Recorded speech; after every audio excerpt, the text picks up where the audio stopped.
Hello बच्चों, नमस्कार। आज कूलम्ब्स लॉ पर के न्यूमेरिकल्स पर मैं ये लास्ट वीडियो ले रहा हूँ। हालांकि न्यूमेरिकल्स की कोई लास्ट लिमिट तो होती नहीं, फिर भी जो सैंपल क्वेश्चन थे जो कंपटीशन में आते हैं प्योरली कूलम्ब्स लॉ पर, जहाँ पर इलेक्ट्रिक फील्ड का भी कंसेप्ट नहीं लेते हैं, को समेटते हुए समराइज करते हुए ये चौथा और आखिरी वीडियो है न्यूमेरिकल्स का। इस वीडियो में मैं दो ही क्वेश्चन लूंगा, एक या दो। एक क्वेश्चन आईआईटी का और अगर टाइम मिला तो एक क्वेश्चन इरोडो का, जो प्योरली कूलम्ब्स लॉ पर है। लेकिन जो इरोडो का क्वेश्चन है वो मेनली जेई एडवांस के लेवल का है। बहरहाल प्री लेवल पर एक क्वेश्चन मैं ले रहा हूं। देखो बेटा, ये जेई मेंस का क्वेश्चन है या एक जमाने में प्री का क्वेश्चन है। इसमें चार ऑप्शन हैं। मैं क्वेश्चन लिख दे रहा हूं तो बात समझ में आएगी। C question number one. Question number one, to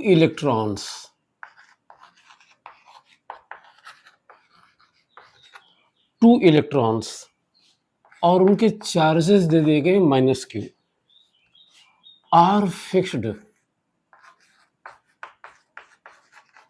are fixed at 2d A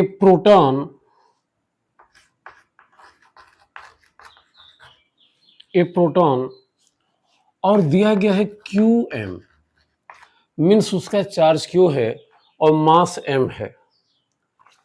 A proton placed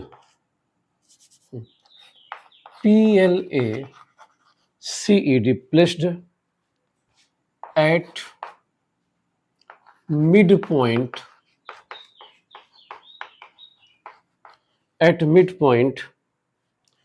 is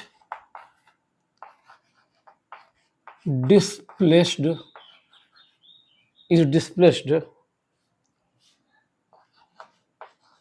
along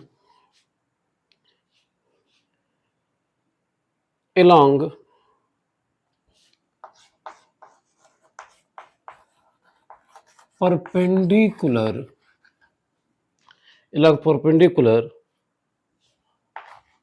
to the line joining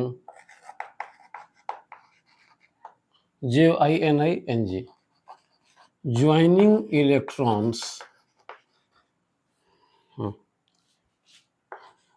by x, और x बहुत छोटा है d से।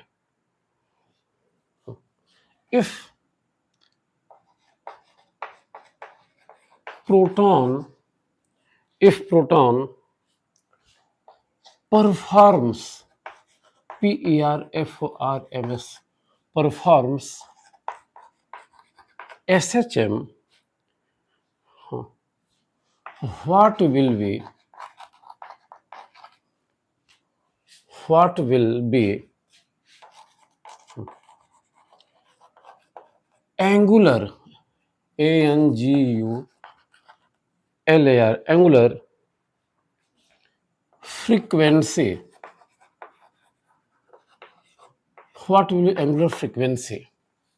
और चार ऑप्शन हैं। फर्स्ट है 2q² upon pi epsilon naught m d³ power half. दूसरा ऑप्शन है pi epsilon naught m d³ 2q² power half. तीसरा ऑप्शन है q² upon 2 pi epsilon naught M D cube power half, और चौथा option है 2 pi epsilon naught M D cube by Q square power half. देखो बेटा, question बहुत लेंदी हो गया है। हम क्वेश्चन की मीनिंग को समझेंगे जिससे कि मैं क्वेश्चन को मिटा सकूं और लास्टली केवल मैं ऑप्शन लिख सकूं, क्योंकि स्पेस उतना है नहीं। तो देखो क्वेश्चन क्या कह रहा है। क्वेश्चन कह रहा है कि दो इलेक्ट्रॉन हैं और उनके चार्जेस का सिंबल दे दिया गया है -q, और वो 2d दूरी पर फिक्स्ड रखे हैं। एक प्रोटॉन है जिसका चार्ज का साइन q है, पॉजिटिव होगा, और मास m है। वो इलेक्ट्रॉनों को मिलाने वाली लाइन के परपेंडिकुलर डायरेक्शन में जरा सा डिस्प्लेस होता है, x डिस्प्लेस होता है। x बहुत छोटा है d से। देखा जाता है कि प्रोटॉन SHM कर रहा है, मीन्स सिंपल हार्मोनिक मोशन कर रहा है। तो हमें बताना है कि उसकी एंगुलर फ्रीक्वेंसी इनमें से किस ऑप्शन से रिप्रेजेंट होगी। तो एक काम करते हैं, मैंने क्वेश्चन लिख दिया कि जिसकी इच्छा हो राइट डाउन कर लो, वरना इसको लगाने के लिए क्वेश्चन में ओरली रिपीट करूंगा और मैं कल ऑप्शन लिख दे रहा हूं, जिससे कि आप इसका आंसर बड़े आराम से दे सको या मैं दे सकूं कि कौन सा ऑप्शन होगा। तो फाइनली मैं केवल ऊपर ऑप्शन लिख दे रहा हूं और हम लोग क्वेश्चन नीचे आराम से बड़े आराम से करेंगे। तो मैं इसे मिटा दे रहा हूं।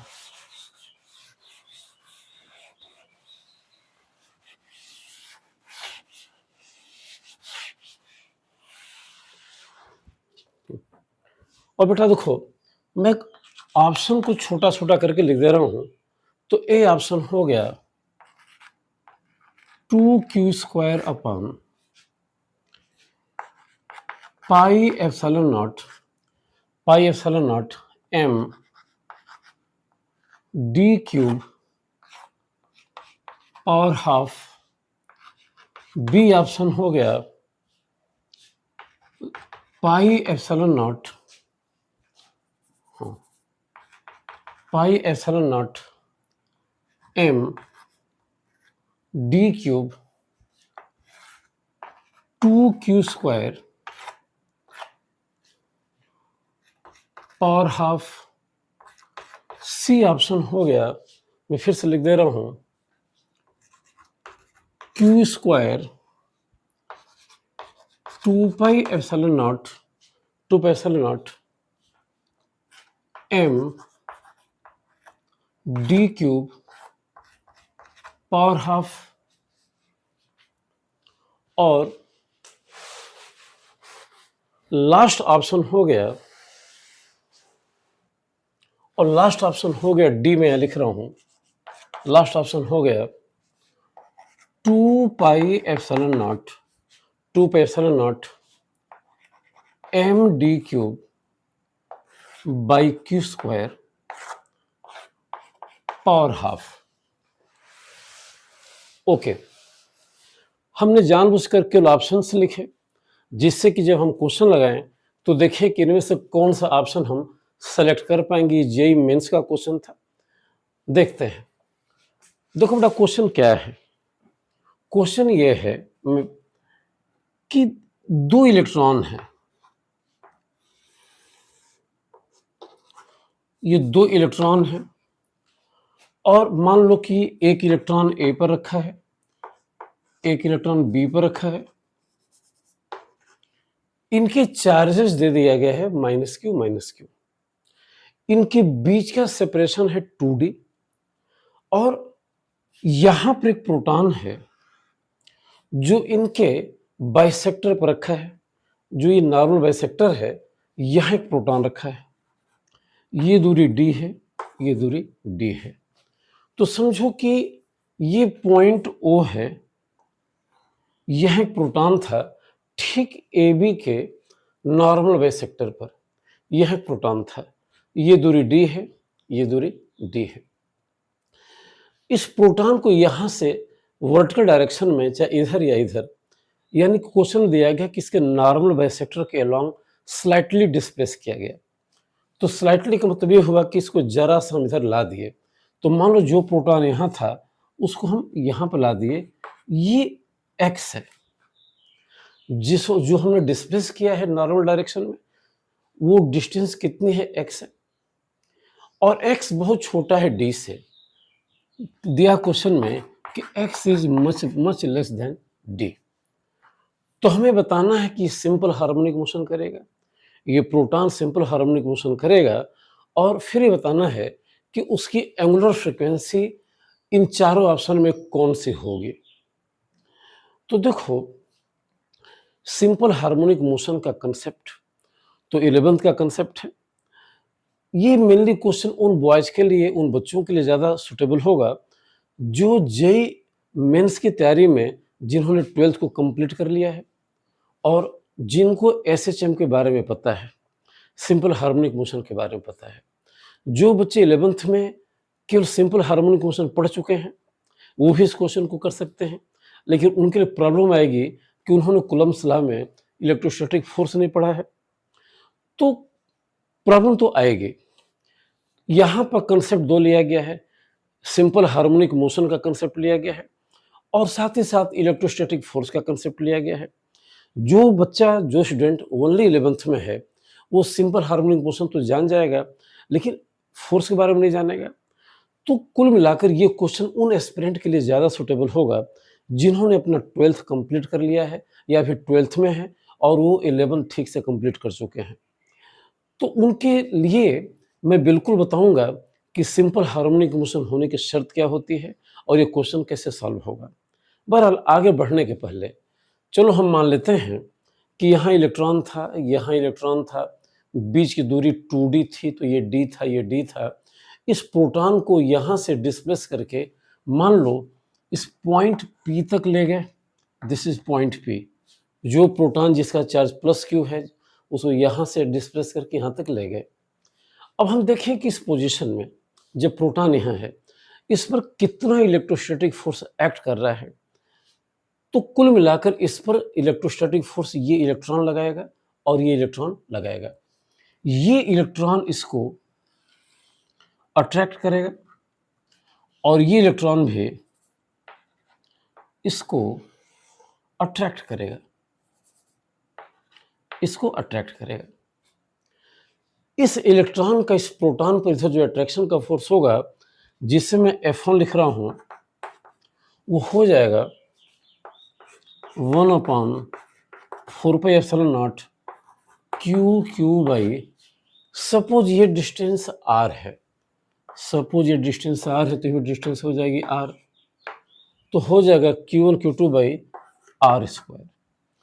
तो इस प्रोटॉन ने इस इलेक्ट्रॉन पर इधर एक फोर्स लगाया जिसे मैं F1 कह रहा हूं, तो F1 इतना हो गया। ये प्रोटॉन ये इलेक्ट्रॉन इस प्रोटॉन पर भी इधर एक अट्रैक्शन का फोर्स लगाएगा जिसे मैं F2 कह रहा हूं, तो F2 की वैल्यू भी यही आएगी, क्योंकि यहां भी मैं वही लिखूंगा 1/4πε0 QQ बाई R²। तो दोनों इलेक्ट्रॉन इस प्रोटॉन पर सेम मैग्नीट्यूड का फोर्स लगाएंगे, डायरेक्शन अलग अलग होगी, तो डायरेक्शन अलग अलग होने से इनकी नेमिंग हो गई अलग अलग। चलो इन फोर्सेस को नाम दे दिया F, इसको मान लिया F। मैं फिर से बात को रिपीट कर दूं, यहां एक इलेक्ट्रॉन है, यहां एक इलेक्ट्रॉन है, ये फिक्स्ड है, ये जा नहीं सकते हैं। अगर फिक्स नहीं रखोगे तो ये अट्रैक्ट कर लेंगे। इनके बीच का सेपरेशन 2D है, मीन्स ये D है और ये D है। ये लाइन इनकी नॉर्मल बाइसेक्टर है। एक प्रोटॉन शुरू में ऊपर था, इसको स्लाइटली डिस्प्लेस करके हम यहाँ P पर ला दिए हैं और हमें बताना है कि ये प्रोटॉन SHM करेगा, तो हमें उसकी फ्रीक्वेंसी इनमें से बतानी है, एंगुलर फ्रीक्वेंसी कि कितनी होगी। तो हमने नया कुछ नहीं किया, पहले इस प्रोटॉन पर इस पोजीशन में जो इलेक्ट्रॉन फोर्स लगा रहे हैं उनको काउंट किया, कैलकुलेट किया, तो ये इलेक्ट्रॉन इस प्रोटॉन पर इधर अट्रैक्शन का फोर्स लगाएगा, वैल्यू इतनी हो जाएगी। उतना ही फोर्स ये प्रोटॉन भी इस ये इलेक्ट्रॉन इस प्रोटॉन पे इधर लगाएगा और वैल्यू इतनी हो जाएगी, वैल्यू सेम होगी, इसलिए फोर्सेस का नाम बस बदल गया क्योंकि डायरेक्शन अलग अलग थी। और इन दोनों का एक नया नाम दे दिया हमने एफ, नाम दे दिया F. So these are two equal forces acting by these two electrons on this proton having force has the same magnitude F, या उसे F1 को या F2 को वैल्यू इतनी हो गई। अब चलो हम एक काम करेंगे, अगर हम चाहें इस एंगल को हमने थीटा लिया, इसको भी हम थीटा लेंगे, तो ये एंगल थीटा हो गया, ये एंगल थीटा हो गया। F1 के दो कंपोनेंट होंगे, F1 cos थीटा, F1। एक काम करते हैं, इस डायग्राम को थोड़ा सा मैं बड़ा बना देता हूं और बड़ा बना देता हूं, जिससे कि मैं चीजों को और बड़े आराम से समझा सकूं। सब कुछ सेम है, बस मैं डायग्राम बड़ा बना रहा हूं।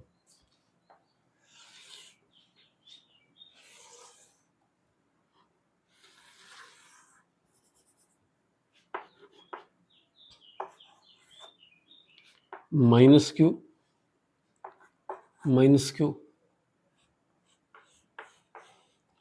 This is X, this is D O, F1, F2, and this is point P where proton Q lies। इस एंगल को हमने थीटा कहा, इस एंगल को थीटा कहा। F1 F2 की वैल्यू, F1 F2 जिसे नाम हमने दिया था F, ये वैल्यू हो गई थी 1/4πε0 Q²/r², और ये डिस्टेंस r थे, ये डिस्टेंस r थे। F1 के हम दो कंपोनेंट लेंगे, इस F1 के दो कंपोनेंट लेंगे तो इधर मिलेगा F1 cos थीटा और इधर मिलेगा F1 sin थीटा। इस F1 के दो कंपोनेंट हो गए, F1 cos theta, F1 sin theta. इस F2 के दो कंपोनेंट हो गए, इधर मिलेगा F2 cos थीटा और इधर मिलेगा F2 sin थीटा। तो नया हमने कुछ नहीं किया, हमें F1 और F2 को वेक्टरली एडअप करना था। इस प्रोटॉन पर जिसका चार्ज Q है, इन इलेक्ट्रॉनों के द्वारा जो नेट इलेक्ट्रोस्टैटिक फोर्स है उसकी वैल्यू निकालनी थी। तो जैसा तमाम पीछे वीडियोज में मैंने वेक्टर का यूज किया है, इनको ऐड करने का सिंपल तरीका ये हो गया कि हमने इसके दो कंपोनेंट ले लिए, F1 sin theta, F1 cos theta, F2 sin theta, this is F2 sin theta, F2 cos theta. अब ये F1 sin थीटा और F2 sin थीटा ये अपोजिट डायरेक्शन में है और उनकी वैल्यूज भी सेम है, so they will cancel out each other, एक दूसरे को कैंसिल करेंगे। तो F1 F2 का जो रिजल्टेंट हो जाएगा, जिसे मैं F डैश कह रहा हूँ, वो सीधे हो जाएगा F1 cos theta plus F2 cos theta, और डायरेक्शन हो जाएगी P2O, डायरेक्शन हो जाएगी P2O। तो हमने लिख दिया F dash is the magnitude of the resultant force acting on this proton which is at position X from O। तो हो गया F1 cos theta, F2 cos theta. अब देखो F1 F2 के बराबर है, तो जब F1 F2 के बराबर है तो हमने लिख दिया 2F1 cos थीटा। अब हम नया कुछ नहीं करेंगे, हम F1 की वैल्यू वहां से रखेंगे तो ये हमें मिल जाएगा 1/4πε0, 2 को 2 रखा, यह रखा 1/4πε0 Q²/r²। अब देखो ये r है, ये r कितना होगा, इस ट्रायंगल को देखो, AOP ट्रायंगल को देखो, d² प्लस x² का जो रूट होगा वो r के बराबर होगा। मीन्स अलग से देखें तो r हो जाएगा d² x² का पावर हाफ। लेकिन यहां क्या है, यहां पर हमें लिखना है r², तो जब r² लिखेंगे तो यहाँ आर स्क्वायर करें तो पावर हाफ 1 में बदल जाएगा। तो सीधे सीधे हमने यहाँ लिखा 2 और F1 को लिख दिया 1/4 Q square by R square. तो जब आर स्क्वायर लिखना होगा तो लिखेंगे D square plus X square.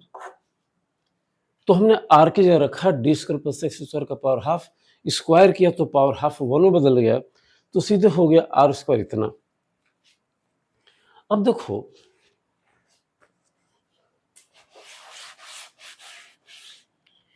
अब बात आती है कॉस थीटा। तो यहां से देखो बेटा, इस ट्रायंगल में इस ट्रायंगल को देखो, कॉस थीटा हो जाएगा base by hypotenuse, means X by are,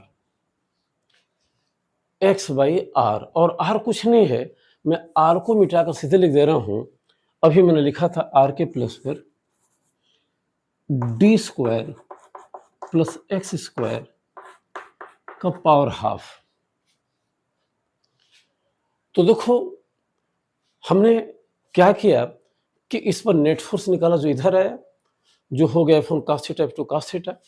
F1 F2 के बराबर है तो हो जाएगा 2F1 cos थीटा। 2 को 2 रखा, F1 को रख दिया 1/4 क्यू स्क्वायर बाई इस डिस्टेंस का स्क्वायर। ये डिस्टेंस थी आर स्क्वायर, आर कितना था D square plus X square का रूट, स्क्वायर के तो रूट हट गया, इतना हो गया। और cos थीटा हो गया बेस बाई हाइपोटेन्यूज, बेस से एक्स और हाइपोटेन्यूज हो गया आर, मीन्स इतना। अब नया कुछ नहीं करना है, हम इसको ऐड करें या थोड़ा सिंप्लीफाई करें। तो सिंप्लीफाई करेंगे तो 2 है 4 है तो नीचे हो जाएगा 2 पाई, तो सीधे हो जाएगा Q square 2 pi epsilon naught D square x square. ये पावर 1 है, पावर हाफ है, तो सीधे हो जाएगा पावर 3/2 और ऊपर हो गया x, ऊपर आ गया F x and this is F dash. उसके बाद से हम एक काम करें, मैं जरा इसे मिटा दे रहा हूं और इस नेट फोर्स को मैं जरा दोबारा लिख रहा हूं। उसके पीछे रीजन है, सबके पीछे कुछ न कुछ रीजन है, तो मैं दोबारा लिख रहा हूं। तो दोबारा मैं जरा यहां लिख दे रहा हूं, देखो। तो मैं लिख रहा हूं कि नेट फोर्स जो प्रोटॉन पर एक्ट करेगा, इलेक्ट्रोस्टैटिक फोर्स, उसकी वैल्यू होगी Q square 2 pi epsilon naught D square x square power 3/2 into x. इसे हमने दोबारा लिख दिया। अब क्वेश्चन में गिवन है कि x बहुत छोटा है d से, तो अगर x बहुत छोटा होगा d से, x अगर बहुत छोटा होगा d से, तो ये इम्प्लाई करेगा, बताएगा कि x square plus D square को लगभग हम लिख सकते हैं डी स्क्वायर। तो रफली हमने इसको लिख दिया डी स्क्वायर। तो ऐसा करेंगे क्योंकि एक्स बहुत छोटा है डी से, तो अगर ये बहुत छोटा है डी से तो इसका स्क्वायर और छोटा होगा इसके स्क्वायर से, तो उस केस में ये रिजल्ट लगभग हो जाएगा डी स्क्वायर। तो हम चाहें तो इस नेट फोर्स एफ डैश को अगेन लिख सकते हैं, एफ डैश बराबर Q square 2 pi epsilon not देखो बेटा, ये जब ये खत्म हो गया तो 2 हो जाएगा, ये हो जाएगा डी क्यूब और यहाँ बचा x और ये हो गया x। तो अप्रोक्सीमेटली एफ डैश चलाया Q square 2 pi epsilon naught D Q into x. यहां तक तो कोई नई बात नहीं है, हमने सिर्फ किया क्या है कि इस पर नेट फोर्स निकाल दिया है, नेट इलेक्ट्रोस्टैटिक फोर्स निकाल दिया है। अब सिंपल हार्मोनिक मोशन होने की शर्त क्या होती है? शर्त ये होती है कि किसी बॉडी पर एक force F, net force F act करे और अगर वो फोर्स मीन पोजीशन की तरफ डायरेक्टेड है, यानी कि कुछ ऐसी शर्त हो जाए कि एफ प्रोपोर्शनल माइनस एक्स। या चलो एक काम करते हैं, अभी छोड़ दो, हम इस फोर्स के करस्पॉन्डिंग देखें कि प्रोटॉन का एक्सेलरेशन क्या होगा। तो अगर प्रोटॉन का एक्सेलरेशन निकालना होगा तो एक्सेलरेशन हो जाएगा net force by mass. Net force है एफ डैश है, प्रोटॉन के मास से डिवाइड करें तो ये हो जाएगा Q square X upon 2 pi epsilon naught D cube into M. So this is the acceleration of proton. This is acceleration of proton due to electrostatic force acting on this due to these two electrons. तो ये proton का acceleration हो गया, जिसे हमने लिख दिया इतना। एक बार और लिखते हैं यहाँ, जिससे कि बात आपको समझ में आ जाए। तो ए को हमने लिखा Q square upon 2 pi epsilon naught D Q M, एक ब्रैकेट में लिख दिया जानबूझकर, और यहां लिख दिया x। इसको एक साथ एक ब्रैकेट में लिखा और यहां लिख दिया x। यहां तक तो कोई नई बात नहीं है। अब देखो, नई बात यह है जो आपने 11th में पढ़ा होगा या जो आप पढ़ोगे, कि जब कोई बॉडी एसएचएम करती है, जब कोई बॉडी सिंपल हार्मोनिक मोशन करती है, तो उसका जो एक्सेलरेशन होता है, अगर पोजीशन की प्रोपोर्शनल और उल्टी दिशा में होता है, जब ये शर्त पूरी होती है तो बॉडी को मानते हैं कि एसएचएम कर रही है। या अगर कोई बॉडी एसएचएम कर रही है तो ये कंडीशन फुलफिल होनी चाहिए, ए प्रोपोर्शनल माइनस एक्स। यहाँ पर ए क्या है, एक्सेलरेशन है, एक्स क्या है, मीन पोजीशन से पोजीशन है। दोनों प्रोपोर्शनल होते हैं और डायरेक्शन उल्टी होती है, यानी कि एक्सेलरेशन और पोजीशन उल्टी दिशा में होते हैं, डायरेक्शन अपोजिट होती है, और दोनों प्रोपोर्शनल होते हैं। जहां पर ये कंडीशन फुलफिल होती है वहीं मानते हैं कि बॉडी सिंपल हार्मोनिक मोशन कर रही है। तो स्टैंडर्ड फॉर्म में हम ए को लिखते हैं ओमेगा स्क्वायर माइनस एक्स, यानी कि जो कांस्टेंट होता है वो हमेशा ओमेगा स्क्वायर के इक्वल होता है। तो ज़्यादा अच्छा है कि मैं ये आपको बताऊं डायरेक्ट, कि जहां पर ये कंडीशन फुलफिल्ड हो कि एक्सेलरेशन और पोजीशन प्रोपोर्शनल है, यानी कि जब ये वेरी करेगा तो ये वेरी करेगा, लेकिन दिशाएं उल्टी हैं, वहीं पर शर्त पूरी होती है कि बॉडी सिंपल हार्मोनिक मोशन कर रही है।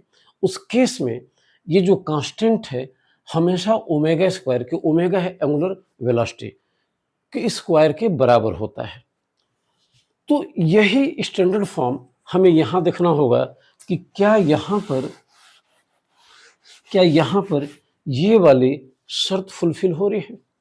तो देखो, ये पूरा कांस्टेंट है, ये एक्सेलरेशन है और ये पोजीशन है। हमने इस पॉइंट को ओरिजिन माना था, और ये एक्स की डायरेक्शन है, मीन्स प्रोटॉन जो यहाँ था, जिसको मैं मीन पोजीशन कह रहा हूँ, उसको हमने यहाँ डिस्प्लेस किया, तो ये पोजीशन की डायरेक्शन हो गई। फोर्स, नेट फोर्स प्रोटॉन पे इधर लग रहा है, मीन्स ये नेट फोर्स या एक्सेलरेशन की डायरेक्शन हो गई। तो तुमने देखा कि पोजीशन इस दिशा में है और एक्सेलरेशन इस दिशा में है। ये मीन पोजीशन है, दिस इज मीन पोजीशन, यहाँ से मैं मेजर कर रहा हूँ।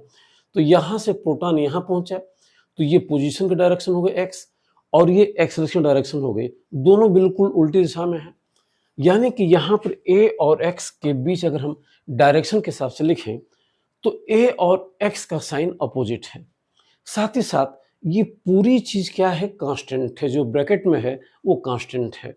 यानी कि यहाँ भी अल्फा प्रोपोर्शनल माइनस एक्स या a proportional minus X, acceleration proportional minus X की कंडीशन फुलफिल हो रही है। तो स्टैंडर्ड फॉर्म के हिसाब से जो ये कांस्टेंट होगा ये ओमेगा स्क्वायर के इक्वल हो जाएगा। यानी कि ओमेगा स्क्वायर यहाँ पर मिल गया Q square upon 2 pi epsilon naught D cube M. ये एंगुलर वेलोसिटी के स्क्वायर इतना मिल गया। तो अगर यहाँ से हम एंगुलर वेलोसिटी निकालें तो ओमेगा चला आएगा Q square 2πε0 D Q M का पावर हाफ। तो इस हिसाब से ओमेगा मीन्स एंगुलर वेलोसिटी इतनी मिल गई। अब देखो इनमें से कौन सा ऑप्शन सूट कर रहा है, तो देखो सी ऑप्शन में देखो Q square 2πε0 D Q M का पावर हाफ ये मिल रहा है। तो इस हिसाब से जो हमारा आंसर हो जाएगा वो ऑप्शन सी के बराबर होगा। तो बेटा ये हो गया। इसमें थोड़ी सी दिक्कत इसलिए आ रही है क्योंकि हमने प्योर कूलम्ब्स लॉ का एप्लीकेशन नहीं लिया है, उसमें थोड़ा सा ऐड कर दिया सिंपल हार्मोनिक मोशन के बारे में, जो आपके 11th का कोर्स था या जो बच्चे 12th में हैं वो ऑलरेडी पढ़ चुके हैं। तो ऐसे क्वेश्चंस आते हैं। तो यहाँ मैं आकर रोकता हूँ और मैंने मान लिया है कि प्योर कूलम्ब्स लॉ पर, जहाँ पर फील्ड का भी कंसेप्ट नहीं लेंगे, सिर्फ कूलम्ब्स लॉ को बेस लेकर जहाँ वेक्टर ओवर यूज किया जाएगा, लगभग इतने ही सैंपल क्वेश्चन बनते हैं जो हमने लिए हैं। हमने रोडो का क्वेश्चन जानबूझ से नहीं लिया, लेंदी है, और वो ऐसे तमाम पीछे जो मैंने क्वेश्चन बताए हैं उनका ही रिपीटेशन है। इन फ्यूचर कभी और बड़ा वीडियो बनाऊंगा तो सिर्फ सिंगली उसी कॉलम्स तो मैं इरोडो के क्वेश्चन को लूँगा। बेटा जो अगला वीडियो होगा मैं समझता हूँ कि मैं इलेक्ट्रिक फील्ड पर बनाऊँगा कि इलेक्ट्रोस्टैटिक फील्ड क्या होती है, इलेक्ट्रिक फील्ड लाइंस क्या होती हैं, उनकी प्रॉपर्टीज क्या होती हैं, इनको लेकर हम आगे बढ़ेंगे। बहरहाल कूलम्ब्स लॉ को मैं यहीं रोकता हूँ। आप सबसे रिक्वेस्ट है बेटा कि ज़रा वीडियो को लाइक करो, सब्सक्राइब करो। सब्सक्राइबर उतने हो नहीं रहे हैं। ये वीडियो तभी और आगे चल पाएगा जब आप सब्सक्राइब करेंगे, आपसे रिक्वेस्ट है। फिर मिलेंगे, तब तक के लिए महादेव।